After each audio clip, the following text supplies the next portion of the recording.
포로된 이스라엘 백성들에게 하나님께서 그들을 위로하시는데 그 위로는 굉장히 구체적인 그 내용을 담고 있습니다. 그리고 이 말씀은 단순히 그들에게 주신 말씀이 아니고 그들을 위로하는 것을 통해서 죄에 포로되어 사는 이 세상의 모든 민족들, 열방들을 향해서 주시고 있는 말씀입니다. 오늘 본문 4절과 5절의 말씀을 살펴보는데요. 내 백성이여 내게 주의하라. 내 나라여 내게 귀를 기울이라. 하나님에게 집중하는 겁니다. 그리고 하나님의 그 말씀에 주의해서 들어야 합니다. 그때 하나님이 우리를 어떻게 구원하시고 어떻게 위로하시는지를 알려주시겠다라는 것이지요. 자, 주의하고 기울이라 말씀한 이후에 이는 율법이 내게서부터 발할 것임이라 말씀하고 있습니다. 죄인은 하나님의 영광의 나라에 들어갈 수가 없습니다. 사람은 타락한 이후에 하나님의 의의를 알지 못하고 또한 안다고 하여도 실천할 능력 자체가 없습니다. 인간에게 영원한 숙제는 어떻게 하면 하나님의 의의 기준에 인간이 맞추고 그 나라에 들어갈 수 있느냐입니다. 죄에 포로된 상황에서 도저히 우리 인간이 영원한 숙제를 풀 수가 없습니다. 어떻게 하면 여기에서 자유롭게 되어지고 어떻게 하면 하나님 나라에 들어갈 의의를 확보할 수 있는가? 이 문제가 실은 가장 큰 문제인데 사람들이 무지하다 보니까 이 문제는 생각지도 않고 덮어놓고 인생을 사는 겁니다. 그래서 하나님께서 우리를 불쌍히 여기셔서 하나님의 아들이 직접 그 인간의 영원한 숙제를 해결하시기 위해서 나선 겁니다. 율법이 내게서부터 발할 것임이라. 인간에게 율법을 주었더니 율법을 지킬 수가 없는 거예요. 율법이 잘못돼서 못 지키는 것이 아니라 인간이 잘못되었기 때문에 못 지키는 거예요. 율법은 우리를 고발합니다. 우리가 하나님의 의의 기준에 합당하지 않은 죄인이라고 하는 사실을 고발을 합니다. 그리고 하나님의 의가 얼마나 높은지를 율법을 통해서 알게 되어지는데 이 율법이 어디에서부터 나가냐? 내게서부터 나간다. 하나님으로부터 나가게 될 것이다. 발할 것이다. 이렇게 말하고 있습니다.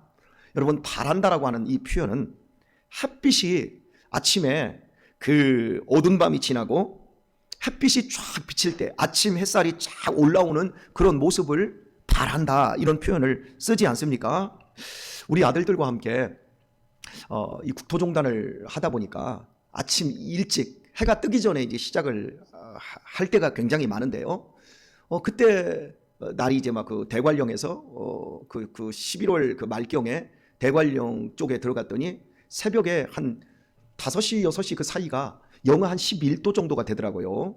지금 우리의 날씨보다 조금 더 추웠던 것 같아요. 너무너무 추운 거예요. 우리 유아는 자기가 표현을 이렇게 합니다. 나는 해를 먹었어요. 그래서 이렇게 땀이 나요. 그리고 아버지는 달을 먹었어요. 해를 먹은 개, 달을 먹은 개, 이게 동화에 있어요. 그걸 이제 그놈이 이제 읽더니 자기를 비유를 하는 거예요. 그래서 얘는 막 땀이 엄청 나는데 이 녀석이 아버지 추워요. 아버지 추워요. 막 그러더라고요. 자기도. 유민이는 몸에 지방이 하나도 없다 보니까 막 달달달달 떨더라고요. 춥다고. 옷을 그렇게 입었는데 그런데 야, 좀만 기다려봐. 해 뜰 거야. 해 뜨면 따뜻해져. 이제 그래 해를 기다리는 거예요. 그런데 그 대관령 쪽에 횡성 쪽에서 이렇게 올라가다 보니까 올라가기 전에 둔내 그쪽은 골짜기더라고요.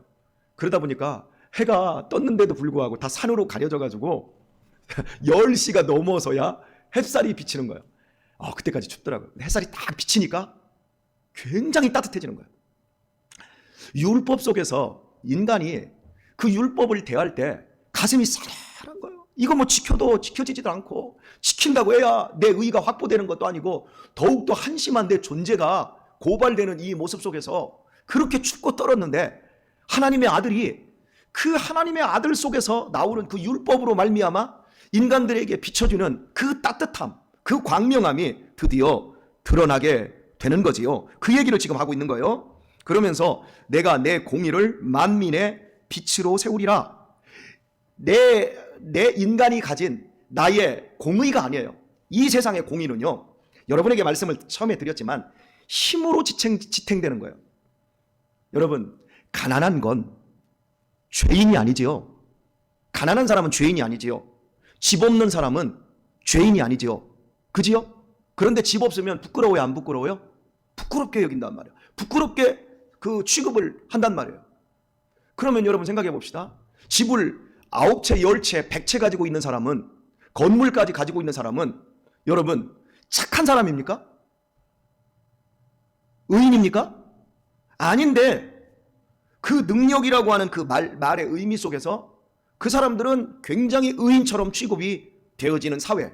그래서 그냥 뭐 수단과 방법을 안 가리고, 성공하고 수단과 방법 안 가리고 많은 재물을 갖기만 하면 의인 취급받는, 그러니까 세상에 인간의 의라고 하는 것은 힘에 의해서 지탱되고 있는 거지요.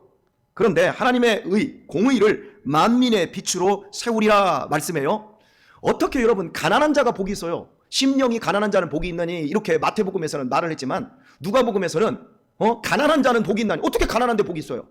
어떻게 애통한데 복이 있어요? 어떻게 의를 위하여 핍박을 받는데 복이 있냔 말이에요. 하나님의 의, 저 뒤에 거 좀 꺼주셔야 되겠어요. 올라갈 만큼 올라갔나 봐요. 네. 여러분, 우리는 그걸 당연하게 하나님의 팔복은 내가 지킬 수도 없고 내가 누릴 수도 없는 거야 라고 딱 잘라버리는 거예요. 많은 사람들이 그리스도 안에 들어와서. 그래서 하나님이 산상수훈은 그건 인간이 지킬 수 없는 것이다 라고 설교하는 목사님들도 계세요. 엉터리죠. 왜? 이 세상 논리, 이 세상의 힘의 원리가 결국 의가 되어 있는 거예요. 그래서 예수님께서 그 요한복음 16장에서 내가 와서 죄에 대해서, 의에 대해서 심판하겠다는 말을 하고 있어요. 죄만 심판하는 것이 아니라 의를 심판하겠다는 거예요. 여러분, 착각하시면 안 됩니다. 많은 사람들이 이 교회에 와서도 십자가의 복음을 제대로 알지 못하면, 하나님의 공의적인 측면에서 하나님이 우리에게 십자가로 말미암는 그분의 의와 대속의 은혜를 이해하지 못하면 교회 안에 들어와서도 딴짓을 하는 거예요. 바로 이 만민의 빛으로 세우시겠다 말씀하고 있습니다.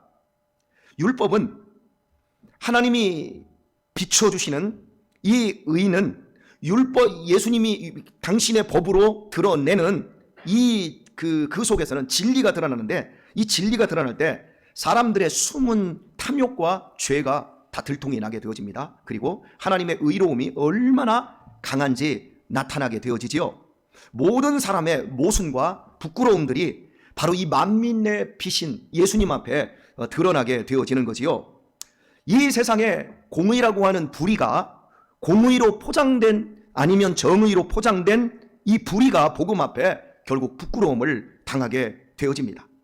자, 5절을 보면 내 의가 가깝고 말씀하고 있고요. 내 구원이 나갔은즉 내 팔이 만민을 심판하리니 섬들이 나를 앙망하여 내 팔에 의지하리라 말씀합니다. 여기서 섬들은 가장 멀리 있는 사람들이라고 여러분에게 말씀을 드렸습니다. 만민을 심판하겠다 그래요. 예, 내 팔이 내 의가 가깝고 내 구원이 나갔은즉, 이 가깝다라는 건 이겁니다. 누구든 잡을 수 있을 만큼의 이 거리를 가깝다라는 겁니다. 자, 보세요. 제가 지금 이 상태에서는 내가 이 범위 내에 있는 것만 손으로 잡을 수 있어요. 예, 그런 것처럼 가깝다라고 하는 표현은 내 손으로 움켜쥐을 수 있는 걸 얘기하는 거예요. 하나님의 의를 내가 지금 움켜잡을 수 있다라는 얘기를 지금 하고 있는 거예요. 누구든 잡기만 원하면 잡을 수 있어요. 내 구원이 나갔다, 내 구원이 나갔은즉, 이렇게 말씀합니다. 누구든 이미 시작되고 하나님으로부터 나간 이 구원을 받을 수 있다라는 얘기입니다. 십자가의 의는 이미 시작이 되었습니다. 예수님의 이름을 누구든지 부르기만 하면, 그분의 이름을 믿기만 하면 누구든 그분의 의를 잡을 수 있고 그분의 구원을 내 것으로 만들 수가 있습니다. 믿음으로 주어지고 믿음만으로 누리는 의, 이 구원을 이제 하나님이 말씀하는데, 이것을 잡지 않으면 바로 그 자체가 심판이 된다라고 말씀하고 있는데요. 섬들이 나를 앙망하여 내 팔에 의지하리라. 예, 그 예수님의 팔에 의지되어진다는 거예요. 바로 이제 우리의 신앙의 결국을 말씀하고 있는 건데요. 마태복음 18장에서 예수님의 제자들이 서로 이제 실갱이를 하는 장면이 나와요. 누가 크냐? 네가 크냐, 내가 크냐? 이 크냐는 문제에 우리가 이제 살아가면서 늘 느끼는 것인데요. 예수님이 이제 거기에 딱 개입을 하세요. 하나님의 나라에서 누가 크냐? 누가 큽니까? 그 문제가 대두된 이유는요. 하나님께서 자꾸 예수님이 편애를 하세요. 누구를 편애했죠? 베드로와 요한과 야고보만 편애해요. 변화산에 올라갈 때도 셋만 데리고 가잖아요. 겟세마네 동산에서도 셋만 데리고 간단 말이에요. 자꾸 이런 식으로 예수님이 편애를 하니까 제자들 사이에서, 제자 공동체 사이에서도 누가 크냐? 어떤 사람이 크냐? 이제 이런 얘기가 나와요. 이제 그런 얘기를 했던 사람들 가운데서 대부분 예수님의 제자들 가운데 똑똑한 사람이 두 사람이 있어요. 한 사람은 마태고 한 사람은 가룟 유다입니다. 그런데 가룟 유다가 얼마나 대단하고 똑똑했는지는 몰라요. 근데 가룟 유다의 말이 성경에 여러 번 등장을 해요. 근데 그때마다 가룟 유다는 예수님에게 시비를 걸고 예수님을 가르치려고 해요. 왜 예수님 300데나리온 되는 이걸 쓸데없이 당신의 발에 붙게 만듭니까? 가난한 사람들에게 나누어 주지요. 옳은 얘기만 하는데 예수님의 사역에 대해서 시비만 거는 사람이었어요. 근데 이 사람이 뭘 책임졌죠? 돈을 책임졌어요. 예수님을 따라다니는 공동체에도 헌금을 거뒀고 살림을 냈다는 얘기입니다. 근데 저는 여기서 이제 이해가 되지 않는 건 실은 누가 살림을 해야 되냐면 살림의 대가가 누구죠? 마태예요. 마태는 세금을 걷는 공무원이에요. 자, 그렇다면 여러분, 마태는 그냥 공무원이 아니고 그 마태를 하나님께서 이렇게 부르시는 이렇게 장면을 보면 세관에 앉았더라 그러거든요. 여기 앉았다라는 표현은 그의 권위를 얘기하는데 그가 그 여리고에 보게 되면 세리장이 누구였죠? 삭개오였잖아요. 예, 앉았다라는 표현은 그냥 뭐 그 정도의 그 평사원으로서의 세리가 아니라 직급이 높다라는 의미를 얘기해요. 자, 그리고 당시에 세리는 최소 3개 국어를 했습니다.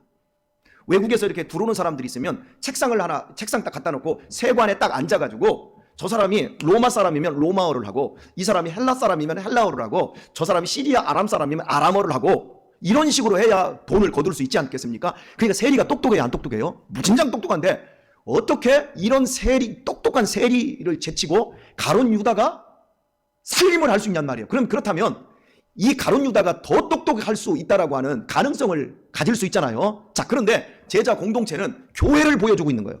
이 제자 공동체가 나중에 다락방으로 옮겨지고 다락방에서 폭발적인 성령의 강림으로 말미암아 교회가 이제 드디어 태동하고 시작되어지는 이제 계기가 되잖아요. 작은 교회 공동체인데 그 작은 교회 공동체에서 예수님이 이 제일 똑똑한 가룟 유다나 이 마태를 빼놓고 제일 무식한 어부 출신의 베드로와 요한과 야고보를 더 많이 우대를 하니까 마태복음 18장 쪽에서 제자들끼리 서로 논쟁이 붙고 서로 싸우는 거예요. 누가 크냐? 하나님이 당신의 나라를 회복할 때 누구를 국무총리로 세울 것 같으냐? 이러면서 내가 크니 네가 크냐 딱 싸웁니다. 그때 예수님께서 대답을 하십니다. 어린아이를 딱 하나 데리고 오더니 이런 어린아이처럼 자기를 낮추는 자가 천국에서 큰 자니라 이렇게 말합니다. 많은 사람들이 이 말씀을 오해를 합니다. 어린아이처럼 순수하고 어린아이처럼 겸손해야 된다라는 표현을, 그래서 우리가 순수해야 되고 우리가 겸손해야 됩니다, 이 표현을 대입을 자꾸 하려고 합니다. 근데 우리 최진영 권사님에게 한번 물을게요. 최 권사님, 어린아이가 순수합니까? 어린아이가 자기를 낮출까요? 여러분 보세요. 우리 애들만 봐도 3명만 모여놔도 막 밀고 땡기고 뜯고 뺏고 때리고, 한순간도 애들이 순수하게 자기를 낮추는 법이 없어요. 아무리 막 애들 꼬맹이를 딱 모르면 막 빡빡빡빡 하면서 막 하루 종일 싸우고 제가 지난주에도 제가 오늘 설교를 위해서 내가 그 다니엘이한테 자동차 경찰차 가져왔잖아요. 야, 목사님 경찰차 선물로 주려고 가져왔어? 나 이제 줘봐. 이제 줘. 그랬더니 막 눈을 이러고 평소에 이러고 있다가 눈을 딱 부라리더니 딱 가더니 내 곁으로 안 와요. 그 얘기했다고 뺏길까봐 그날 종일 나한테 와가지고 씩 웃지도 않아. 그리고 그때부터 인사도 안 해. 뺏길까봐. 여러분, 이게 어린아이예요. 어린아이가 순수해요? 아니요. 고집스럽고 막 욕심 많고, 다니엘이만 그런 게 아니라 다 그래요.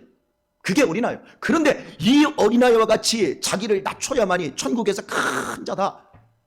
하나님의 하나님께서 율법으로 세우는 만민의 빛이 되고 그 의가 누구든지 믿기만 하면 가깝고 누구든지 구원받을 수 있는 그 의는 우리가 생각하는 것처럼 마태나 가룟 유다처럼 똑똑하고 힘있는 사람들이 취하는 것이 아니라 어떤 사람이 취하냐? 이 어린아이 같은 사람이 취하는데 이 어린아이의 특징은 뭡니까? 무능력이에요. 욕심은 많은데 할 줄 아는 건 아무것도 없어. 성질은 부릴 줄 아는데 논리적이고 이치적인 삶은 전혀 살지를 못해요. 그게 어린아이입니다. 그런데 이 어린아이를 누가 보호해요? 엄마가 보호해요. 이 어린아이가 엄마를 사랑해요. 질문 하나 합시다. 우리 엄마가 아이를 더 사랑합니까? 아이가 엄마를 더 사랑합니까? 제가 지금 물었어요. 자, 엄마가 아이를 사랑합니까? 아이가 엄마를 더 사랑합니까? 더 사랑한다는 표현을 썼어요. 어느 쪽이 더 사랑해요? 엄마가 아이를 더 사랑합니다. 틀렸어요. 우리가 그냥 착각하고 있는 거예요. 아이가, 제가 분명히 아이라고 그랬어요. 큰 자식은 엄마 안 사랑해요. 부모가 자식을 사랑하는 걸 어디다 비해요. 그런데 아이 때만큼은 아이가 엄마를 사랑해요. 자, 보세요. 다니엘이가 안 보여. 그렇다고 해서 최 권사님이 우는 적이 없어. 1세에서부터 3세 사이 정도 되었을 때,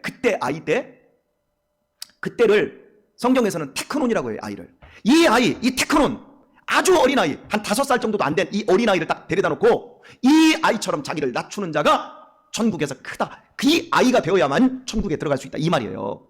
자, 그런데 여러분이 질문한 것 다시 한번 갑니다. 다니엘이가 안 보인다고 엄마가 우는 적이 없어요. 최 권사님 울지 않아요? 그런데 다니엘이는 엄마가 안 보이면 수도 없이 웁니다. 왜? 엄마 없이는 못 사니까. 다니엘이가 엄마를 3살, 4살까지 얼마나 사랑하는지 몰라요. 다 그래요. 우리 인생 속에서 아이가 엄마를 가장 사랑하는 때, 엄마는 그때 막 우유 타줘야지, 기저귀 갈아줘야지, 그러면서 아이고 우리 친정엄마가 누가 하루만 좀 봐줬으면 좋겠다 그러는데, 애는 하루만 다른 사람한테 맡겨놓으면 즐거우라고 난리를 칩니다. 누가 더 사랑해요? 그때만큼은 자기 이기심에 의해서 누가 누구를 더 사랑하냐면 아이가 엄마를 더 사랑합니다. 근데 그때 지나고 초등학교 들어가고 그러면 그때부터는 엄마는 그냥 지나가는 닭 쳐다보시하고 돈이나 주세요. 아니 공부하라고 잔소리만 하지 말고 컴퓨터 그만하라고 어깃장만 부리지 마. 이제 이러면서 이제 엄마와 엄마의 사랑이 이제 비중이 바뀌어가니까 문제지요. 그렇죠? 여러분 오늘 말씀 맺겠습니다. 나는 하나님 앞에 죄에 찌든 짠집니다. 내 공로는 모두 마지막에 다 불탈 겁니다. 오직 나는 하나님 앞에 무가치한 자입니다. 나에게 필요한 건 오직 하나님의 의밖에 없습니다. 예수 그리스도의 보혈의 은혜밖에, 공로밖에는 내게 필요한 게 없습니다. 그걸 진짜로 붙잡은 사람, 그걸 진짜로 붙잡고 어린아이처럼 나는 욕심도 많고 나는 더럽고 나는 성질머리도 안 돼 있는데 주님 당신의 팔에 의지합니다. 나는 당신만을 앙망합니다. 그게 내 속에서부터 곡소리로 나오는 그 사람이 예수님을 믿는 사람이고 하나님의 의를 붙잡은 사람입니다. 제가 주일날 지난주 주일이 아니고 성탄절에 우리 아내와 찬양 드렸잖아요. 거기서 내가 누려왔던 모든 것들이, 내가 지나왔던 시간이, 내가 걸어왔던 순간이 당연한 것 아니라 은혜였어. 제가 집에서 우리 아이들하고 식사 기도를 할 때 그럽니다. 하나님, 오늘 먹는 것, 오늘 우리가 함께 누리고 행복해하는 것, 당연한 것 아니라 하나님의 공급하시는 은혜임을 알게 해주소서. 당연한 거 없어요. 당연한 거 아니에요. 하나님이 나를 어린아이처럼 보호하시고 지켜주시고 내 심장을 교훈하시고 나를 지금까지 이끌어 주시기 때문에 내가 오늘을 살고 있고 내일도 그렇게 살고 영원한 천국에 내가 들어가게 되고 그 삶을 우리가 지금 살고 있는 거예요. 그걸 놓치지 마세요. 그게 심령이 가난한 거예요. 그게 애통하는 거예요. 그게 의에 줄이고 목마른 거예요. 그게 의를 위하여 핍박받는 거예요. 그 삶을 사는 겁니다. 오늘의 우리의 삶 속에 하나님의 의가 너무 가깝고 하나님의 구원이 이미 우리의 손에 들어와 있고 우리를 하나님이 당신의 새로운 그 의, 그 영원한 의 속에 우리를 보호하고 계심을 감격하시면서 오늘 우리의 이 삶을 아름답게 꼴지어 내시기를 우리 주 예수님의 이름으로 축원합니다.